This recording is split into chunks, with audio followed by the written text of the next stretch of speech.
Insentif belum dibayar sejumlah petugas instalasi pemulasaran jenazah COVID-19 di Tasikmalaya, Jawa Barat protes. Mereka menuntut haknya dengan menuliskan curahan hati di bagian punggung baju hazmat atau alat pelindung diri.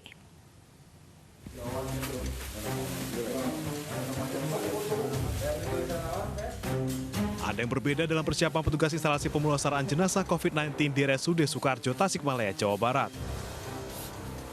Saat mengenakan pakaian APD atau hazmat, mereka menuliskan curahan hatinya di bagian punggung. Curahan hati ini diungkapkan karena hingga saat ini mereka belum menerima insentif yang menjadi hak mereka. Sementara tenaga kesehatan yang lain termasuk perawat sudah menerima insentif. Sindiran di punggung hazmat ini menjadi cara mereka dalam menyuarakan tuntutan pada pemerintah setempat dan pusat. Karena dari Minggu kemarin khususnya sampai sekarang belum juga cair. Apanya Pak? Insentif? Ya, kalau yang lain sudah. Nah, kalau yang tenaga medis lain udah? Udah. Nah, berarti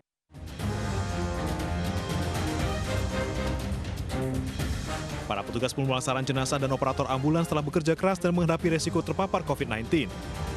Namun insentif mereka belum dibayarkan sejak bulan April 2020 lalu. Dari Tasikmalaya, Jawa Barat, Asep Juharyono, iNews melaporkan. Polres Metro Bekasi Kota meninjau penerapan protokol kesehatan di sejumlah tempat pelayanan publik di Bekasi, Jawa Barat untuk mencegah timbulnya klaster baru COVID-19. Pelanggar protokol kesehatan akan diberi sanksi denda dan sanksi sosial.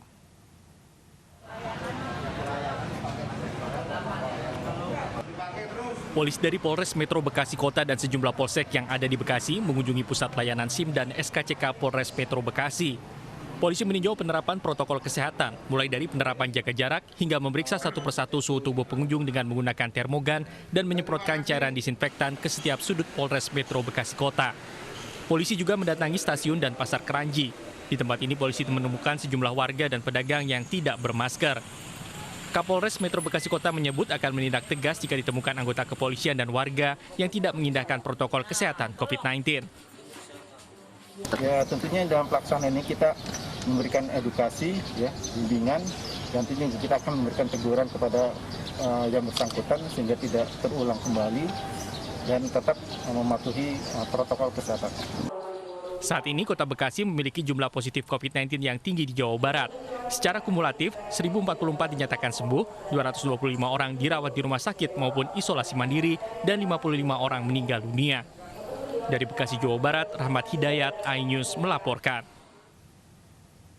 Pasangan suami istri yang berprofesi sebagai dokter di Kabupaten Brebes, Jawa Tengah terpapar corona dan harus dirawat di ruang isolasi RSUD Brebes. Sementara untuk mengetahui penyebaran virus COVID-19, puluhan tenaga medis dan keluarganya swab massal.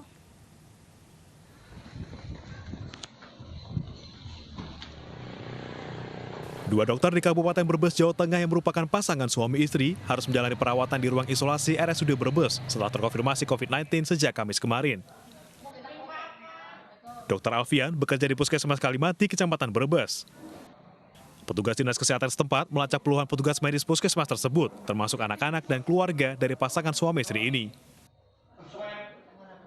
Swab tes dilakukan kepada 46 tenaga medis di Puskesmas Kalimati. 10 orang yang merupakan karyawan di tempat praktik dan juga keluarga dokter tersebut juga menjalani swab tes. Kami informasikan ke masyarakat, apabila dalam seminggu ke belakang, jadi 5-6 hari ke belakang, jadi dari tanggal ini nih, ke belakang merasa periksa di dokter A di Pasar Batang, dan ada keluhan, flu, demam, batuk, monggo periksakan ke puskesmas terdekat. Pelayanan kesehatan di Puskesmas Kalimati akan kembali dibuka pada Senin pekan depan. Sementara tempat praktik kedua dokter tersebut ditutup. Dari Brebes, Jawa Tengah, Yudibar, iNews melaporkan. PGRI Surabaya tolak pemberlakuan sekolah tatap muka. Pasalnya 137 guru dinyatakan positif terpapar COVID-19 di Surabaya dari hasil swab tes massal.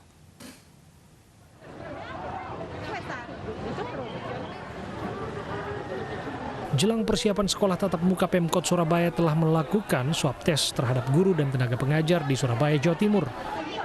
Total 3.127 orang guru SD maupun SMP di Surabaya telah jalani swab tes. Hasilnya 137 guru dinyatakan positif COVID-19. Selain itu, 4 orang guru didata meninggal dunia dengan status positif COVID-19. Kabag Humas Pemkot Surabaya menyatakan keempat orang guru yang meninggal dunia karena memiliki penyakit penyertaan.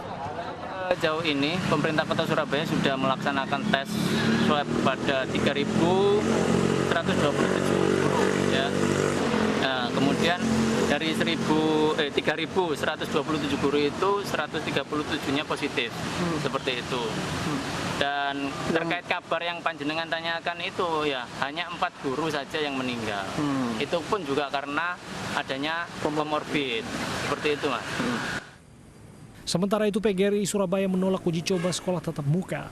Menurutnya waktunya tidak tepat karena masih banyak guru maupun tenaga pengajar yang terpapar COVID-19.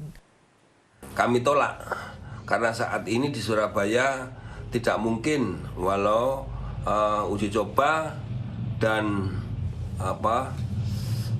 protokol kesehatan betul-betul disiapkan.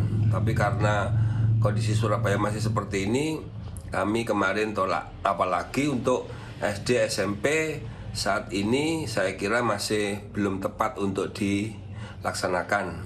Dan saya kira untuk SD, SMP Bu Wali paham, sangat memahami, sehingga guru-guru sekarang ini masih di WFH-kan. PGRI menambahkan, pembukaan sekolah tatap muka baru bisa dilakukan jika kondisi pandemi COVID-19 di Surabaya benar-benar dapat dikendalikan dan semua guru maupun murid telah jalani swab tes. Dari Surabaya, Jawa Timur, Hari Tambayong, iNews melaporkan.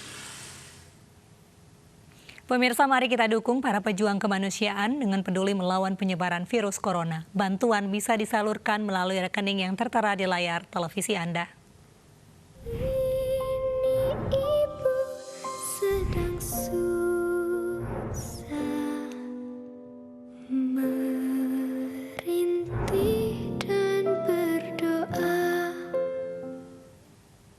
Komplek apartemen elit di Atlanta, Amerika Serikat ludes terbakar. Kami hadirkan informasinya dalam segmen Mancanegara sesaat lagi.